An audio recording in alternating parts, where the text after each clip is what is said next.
Namun, semakin jauh ia berjalan, lorong itu terasa berbeda.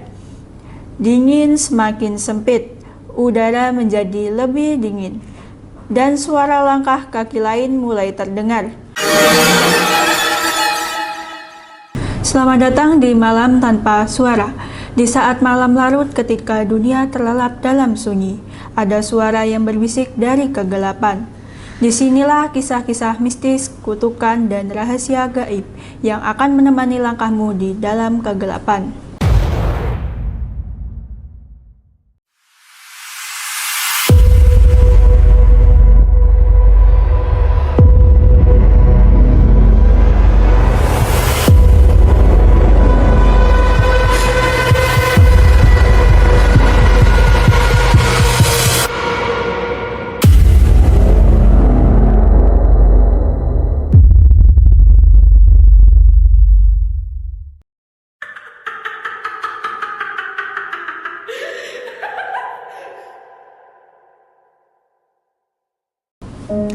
Di bawah dinginnya kota Bukit Tinggi tersembunyi lorong bawah tanah peninggalan masa perang yang dikenal sebagai Lubang Jepang, tempat yang dulu dibangun dengan kerja paksa dan dipercaya menyimpan banyak penderitaan yang tidak benar-benar hilang.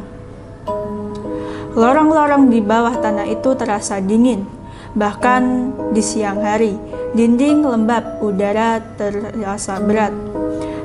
Dan semakin masuk ke dalam, suasananya terasa semakin menekan.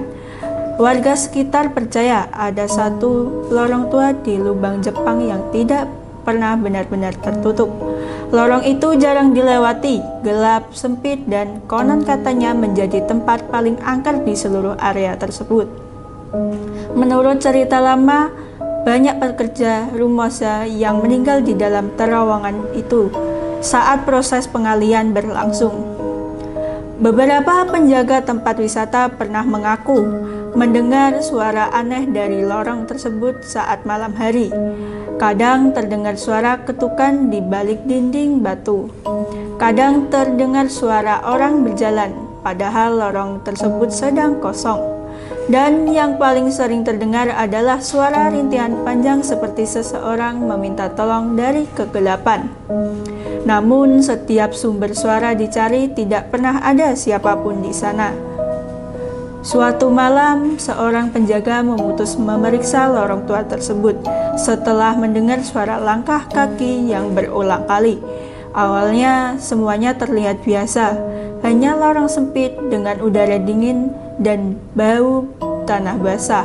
Namun semakin jauh ia berjalan, lorong itu terasa berbeda. Dingin semakin sempit, udara menjadi lebih dingin, dan suara langkah kaki lain mulai terdengar, mengikuti dari belakang. Ketika ia menoleh, lorong itu di belakang kosong. Lalu tiba-tiba ia melihat sebuah lorong kecil di sisi kanan. Padahal menurut peta lubang Jepang, lorong itu tidak pernah ada.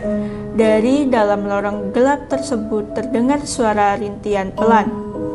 Dan beberapa detik kemudian muncullah sosok kurus dengan pakaian lusuh berdiri diam di kegelapan. Tubuh mereka penuh tanah, wajah mereka pucat dan mata mereka hanya terlihat hitam dan kosong.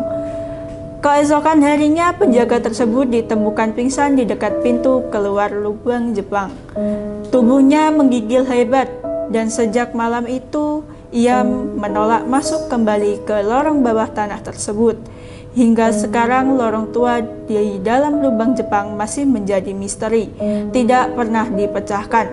Dan beberapa orang percaya ada bagian tempat itu yang sebenarnya tidak pernah selesai dibangun karena sesuatu di dalam kegelapan masih menunggu untuk keluar. Kau telah mendengar Malam Tanpa Suara, dan ingat, tidak semua lorong gelap berakhir di tempat yang sama. Jangan lupa like, comment, subscribe, dan nantikan cerita kita selanjutnya.